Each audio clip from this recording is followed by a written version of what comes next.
गणेश विसर्जन।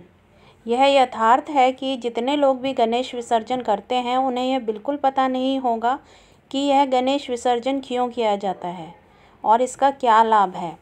हमारे देश में हिंदुओं की सबसे बड़ी विडंबना यही है कि देखा देखी में एक परंपरा चल पड़ती है जिसके पीछे का मर्म कोई नहीं जानता, लेकिन भयवश वह चलती रहती है। आज जिस तरह गणेश जी की प्रतिमा के साथ दुराचार होता है उसको देखकर अपने हिंदू मतावलंबियों पर बहुत ही ज़्यादा तरस आता है और दुख भी होता है। शास्त्रों में एकमात्र गौ के गोबर से बने हुए गणेश जी या मिट्टी से बने हुए गणेश जी की मूर्ति के विसर्जन का ही विधान है। गोबर से गणेश एकमात्र प्रतीकात्मक हैं। माता पार्वती द्वारा अपने शरीर के उपटन से गणेश जी को उत्पन्न करने का। चूँकि गाय का गोबर हमारे शास्त्रों में पवित्र माना गया है, इसलिए गणेश जी का आह्वान गोबर की प्रतिमा बनाकर ही किया जाता है। इसलिए एक शब्द प्रचलन में चल पड़ा, गोबर गणेश। इसलिए पूजा, यज्ञ, हवन इत्यादि करते समय गोबर के गणेश का ही विधान है, जिसको बाद में नदी या पवित्र सरोवर या जलाशय में प्रवाहित करने का विधान बनाया गया। अब आइए समझते हैं गणेश जी के विसर्जन का क्या कारण है। भगवान वेदव्यास ने जब शास्त्रों की रचना प्रारंभ की तो भगवान ने प्रेरणा कर प्रथम पूज्य बुद्धि निधान श्री गणेश जी को वेदव्यास जी की सहायता के लिए गणेश चतुर्थी के दिन भेजा।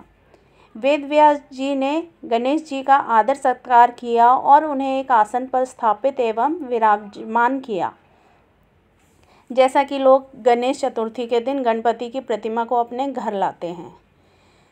वेदव्यास जी ने इसी दिन महाभारत की रचना प्रारंभ की या श्री गणेश किया।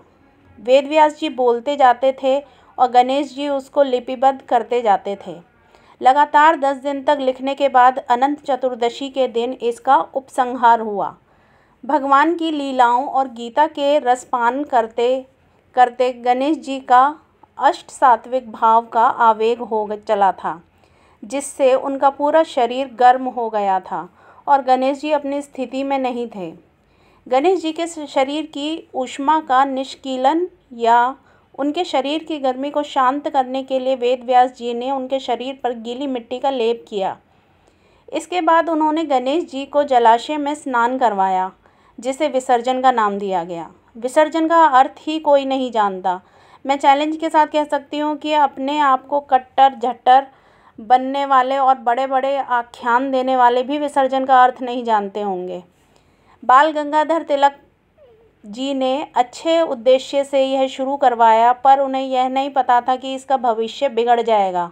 गणेश जी को घर में लाने तक तो बहुत अच्छा है, परंतु विसर्जन के दिन उनकी प्रतिमा के साथ जो दुर्गति होती है वह असहनीय बन जाती है। आजकल गणेश जी की प्रतिमा गोबर की न बनाकर लोग अपने रुतबे, पैसे, दिखावे और अखबार में नाम छापने से बनाते हैं। जिसके जितने बड़े गणेश जी उसकी उतनी बड़ी ख्याति, उसके पंडाल में उतने ही बड़े लोग और चढ़ावे का तांता। इसके बाद यश और नाम अखबारों में अलग। सबसे ज़्यादा दुख तब होता है जब कस्टमर अट्रैक्ट करने के लिए लोग डीजे पर फिल्मी अश्लील गाने और नचनिया को नचवाते हैं।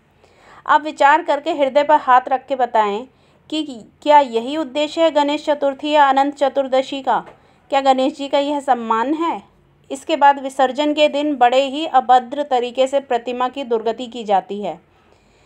वेदव्यास जी का तो एक कारण था विसर्जन करने का, लेकिन हम लोग क्यों करते हैं, यह बुद्धि से परे है। क्या हम भी वेदव्यास जी के समकक्ष हो गए? क्या हमने भी गणेश जी से कुछ लिखवाया?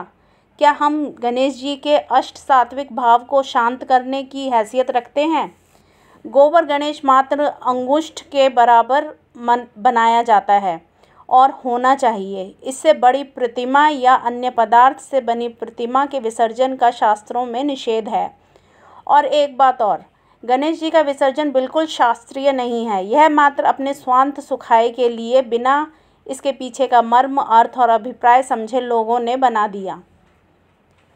एकमात्र हवन, यज्ञ, अग्निहोत्र के समय बनने वाले गोबर या मिट्टी के गणेश का ही विसर्जन जो 1 अंगुष्ठ के बराबर हो शास्त्रीय विधान के अंतर्गत आता है।